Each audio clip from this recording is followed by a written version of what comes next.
Good sound. I know we're about. You all right? All right, we're on time. Whenever you're ready, Coach. Again, in the game Saturday, very proud of our team as far as how we were able to persevere, find ways to overcome some things that weren't going as well. Some things were going very well, but as a team, you have to do that. You have to play. It doesn't matter how one side plays, it matters how they all intertwine and stay together to get the ultimate goal in which you want to get to, which we know there's a lot of things we got to get fixed, and we'll talk about that in a minute. But also there's some really, really good things in the game. First of all, the competitive nature of the team, learning to play the next play, no matter what the circumstances, keep overcoming what was in front of you, and never give up until the final whistle goes off and play hard. And I think we did do that. I thought the game was a very physical football game. I thought they were very physical. At times I thought we need to be more physical in certain areas and certain things we have to do, and we'll learn that. It's part of growing. But at the same time, I thought we were physical, and I said we kept raising our standard of play and did some really good things. I thought the defense was outstanding in the game. I thought early in the game they had a drive. They got to one good drive. We lost contain a couple times on some things with some we had some busts as far as not getting to the edges and getting things sealed up, and they had a drive. They had another drive down there. We were able to stop them, get 2 negative plays, and they missed a field goal, fortunately. And then we had another drive. They were 3rd and 2, I think, on the 6. Then had a 4th and inches or so, a 4th and half a yard, and we were able to get that stopped. And they never got any points. And we were able to come back and get a drive and get points at the half. We struggled on offense the first half, and it was just a matter of things. The first in the beginning, we'll talk about Haynes in a minute. First drive, I wish he would have kept it and ran it right there, but he had a chance to make a play. They dropped 8, which is tough. They dropped 8 and took an extra dropper, and he made the right decision to pull it out of there because they doubled the 2 inside guys. And then the next one, we had a great play. We make a block, he's out the gate, and we're running down the sideline. Unfortunately, we had the injury, and I'll talk about that in a minute. But and then we just got lost. Then we took turns. It was a tackle, a guard, a quarterback, a receiver, a back. Everybody takes turns, and that's the thing on offense. You only average about 11 possessions a game. Now, this one we got more because of our defense was getting 3 and outs. But all of a sudden, if every guy takes a turn, I've had it happen, man. When you grade 70, 80% in a game, play good, but they had one critical mistake in a drive, it cost you a drive, and all of a sudden 6 drives are going. And that's the thing on offense. You got to make sure you can't have that, or you got to have the big plays sometimes to overcome that. We weren't getting either one of those, so we had to get that fixed. But our defense was outstanding. Second half, I think, gave up 54 yards, I think. 1 or 2 first downs. 2. I mean, it was something outstanding, and just kept raising the bar, and then coming over, being encouraging to the offense, not being, hey, come on, get your stay. Just keep doing it. We'll keep playing. Just keep going. And then offensively, we struggled, banged around, come out, had a couple things here and there, even in the second half. But then you had a 10-play drive, a 13-play drive, and an 11-play drive. I'm going to tell you something. I'm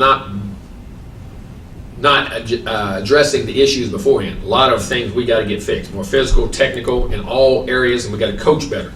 That at the end of the day, we talk about execution of players. That's coaching too. That's coaching that we got to put our guys and make sure they're doing the right things, and we have them taught the right things, and call the right things, and being the right things, all that good stuff. But to go put 3 drives after you've struggled all day, there's an urgency there that you got to understand. Now, I'll take that urgency at the beginning of the game. I think it'll help out a little better and get started a little faster, and that's part of the things we have to look at too, and understanding how to do that. But we put together a 13-play drive and go all the way down and lose the ball on the half-yard line, going in the end zone. Instead of putting our head down, come back and make an 11-play, 77-yard drive and win the game. I mean, there's still a lot of perseverance in that. And for a quarterback to be able to do that after having a tough day, struggling the things he did, and we made some tight, we weren't making contested throws, all of a sudden we did. Started making contested catches, all of a sudden we did. Started breaking tackles, all of a sudden we did. Making blocks, all of a sudden we did. Finding ways to get it done. There's something to be said about that. Learning how to win and keeping understanding how to win and having an urgency to do that.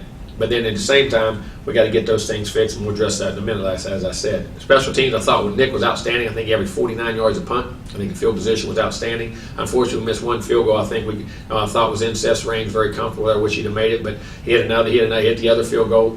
Thought we covered. Kickoffs were great. Caden was outstanding in that regard. And punt return, we had one about 12. The rest of them averaged about 8. And we're just about 1 block away, or 1 guy. We got to get a couple little things cleared up, and we have a chance, I think, to really make some yards there and get an eye to the ball. Hopefully we can get that cleaned up just a little bit. It wasn't disastrous by any means. It was solid, but we can be better at that area than where we're at. Then the kickoff return, we got 1 block, got pushed and squeezed up the timing, had a chance to pop it out there. And many times if we want to return, we're going to try and give a chain a chance, man. You got to try to give that guy some chances to do it. And usually on kickoff returns it happens. They bust or they're usually 1 block away, and that's the way kickoff returns usually are.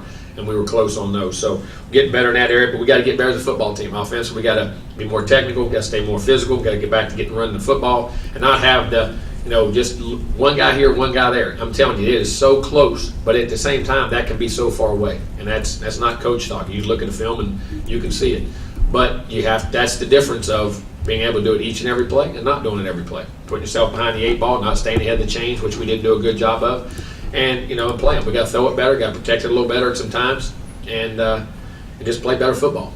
But defensively, I thought we were outstanding. Need to start that way, need to finish that way. Defense, is we knew going into the year, was the strength of our team.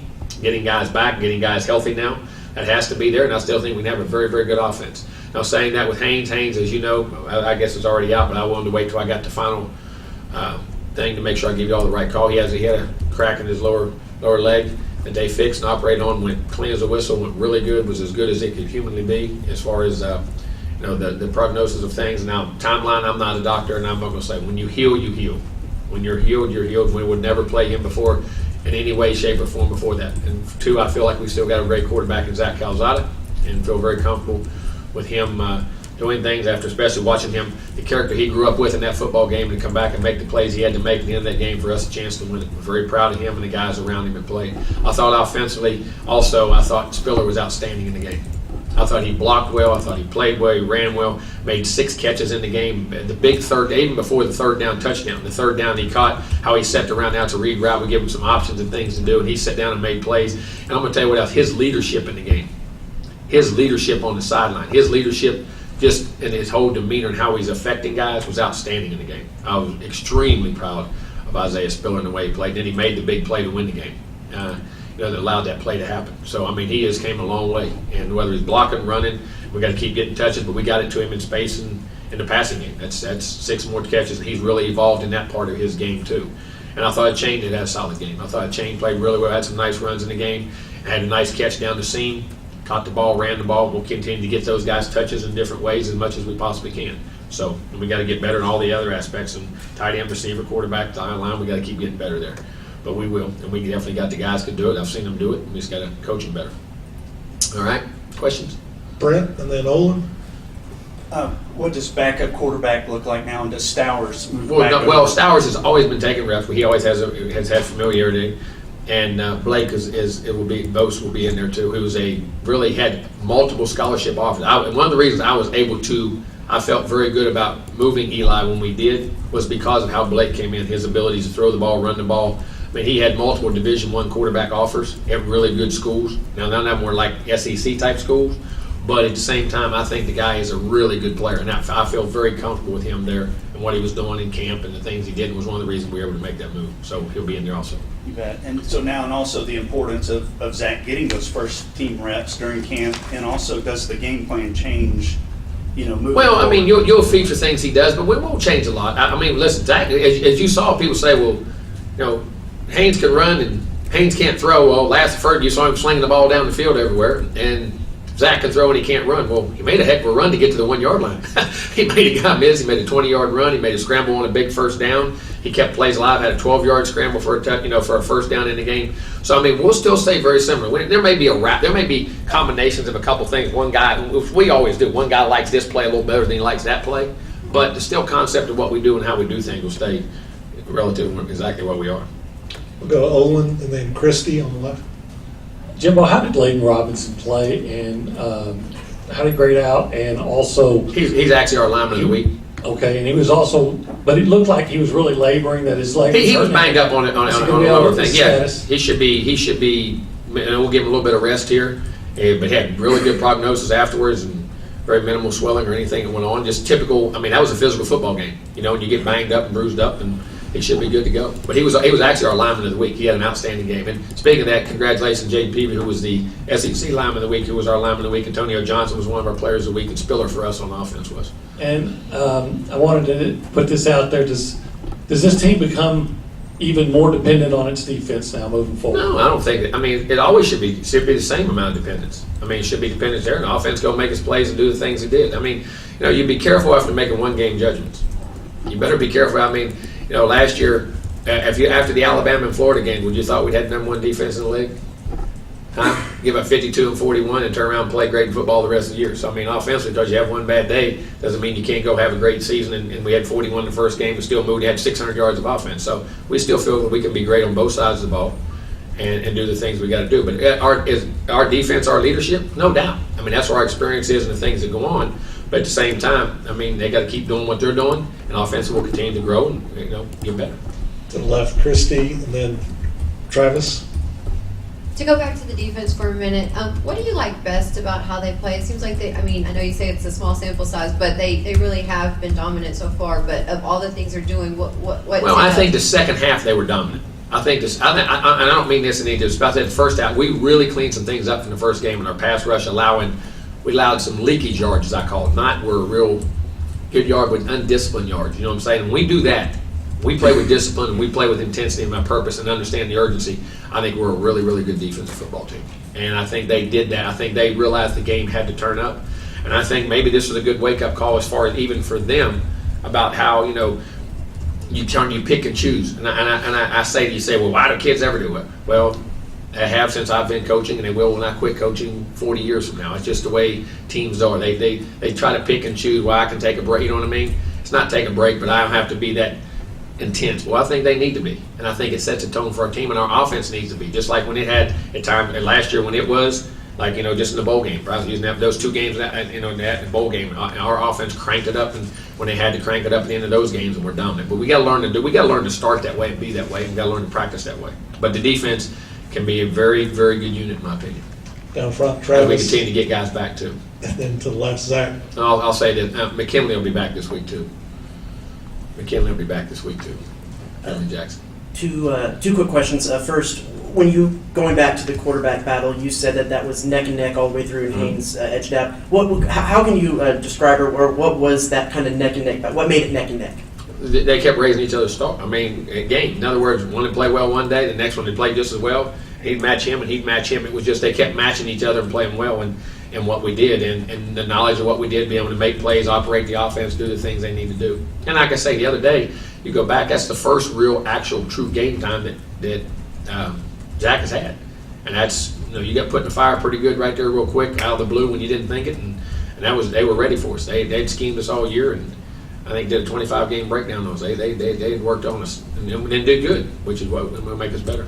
And then with Zach, what did you see in his demeanor and his play after that fumble moving forward to the game? The confidence in his sideline was good. He could come off and tell me what was going on, and he would realize, and then he realized a couple throws he had, and I showed it to him.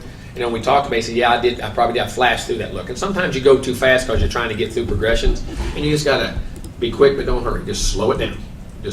And then I think the more he played, the more it slowed down, the more he saw it, the more plays he was able to make. And then, like, for instance, the last play of the game was a third read on the play.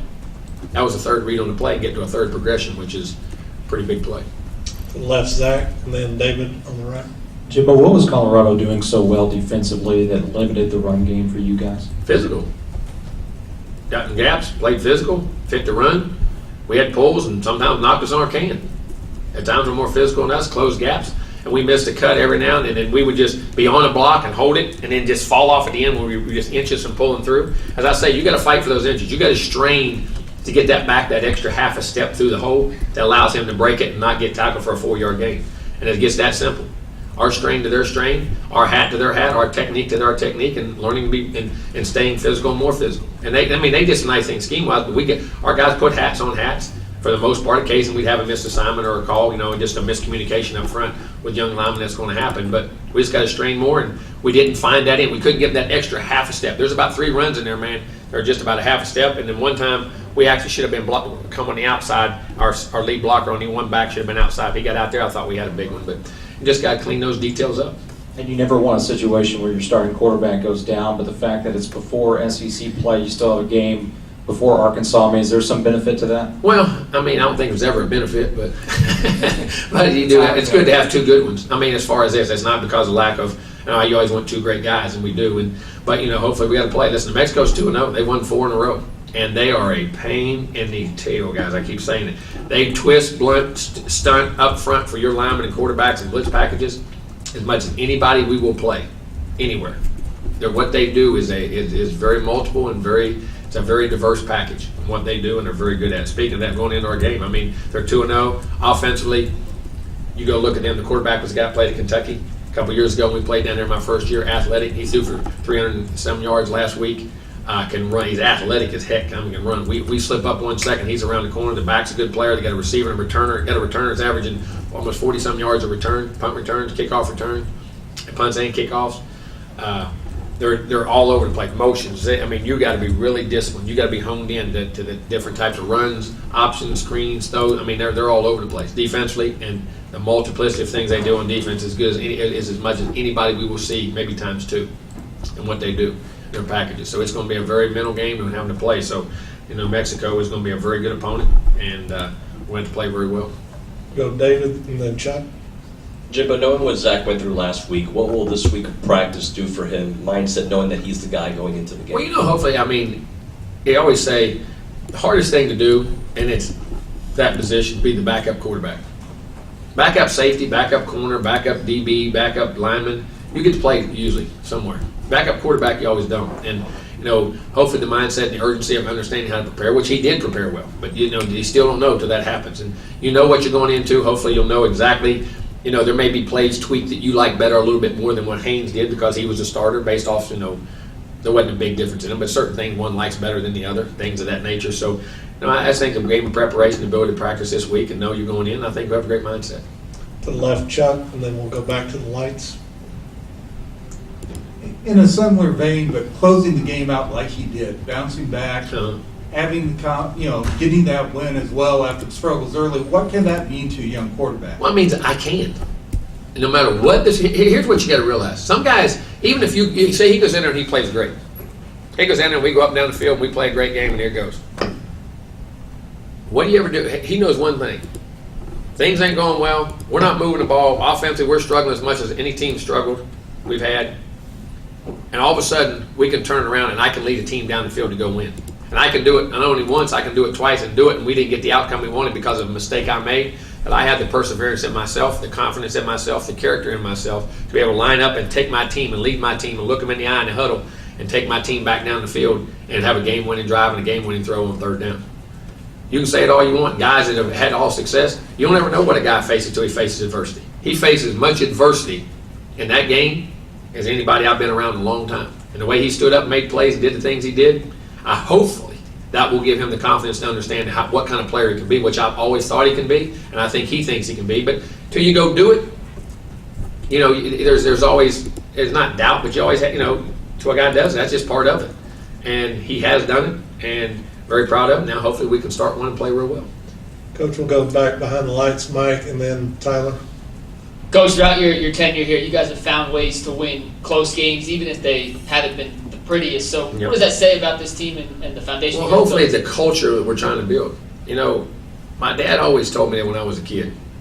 He always says, and funny, one of our coaches ever said his dad said the same thing, but my dad always said, always be at the end of the game. And I remember this as a kid sometimes, and watching certain teams in college you liked, you didn't like, and my dad always, and I think he would take whoever I didn't like and pick them just on purpose. Especially if it was a good team or somebody, just to create the competition within the house. The competition in our house was extraordinary, trust me. And I was never given anything. When I was 3 years old, if there was a pool, he'd beat me to death and laughed at it. You had to earn your wins. But my point on it was, and I'd be saying, they're going to get him, they're going to get him. He said, now they're going to come back. I said, nah, it ain't going to come back this time. He said, always remember something, Bull. Winners win. He said, there's a certain knack that certain people have a knack to understand how to win and make plays. Now, I would rather us not do that, but I give our kids credit in these situations of understanding how to go make plays when they got to make plays in the worst situation. So hopefully that's something that we are establishing here. I'm not saying that, but we haven't won championships. We haven't done anything yet.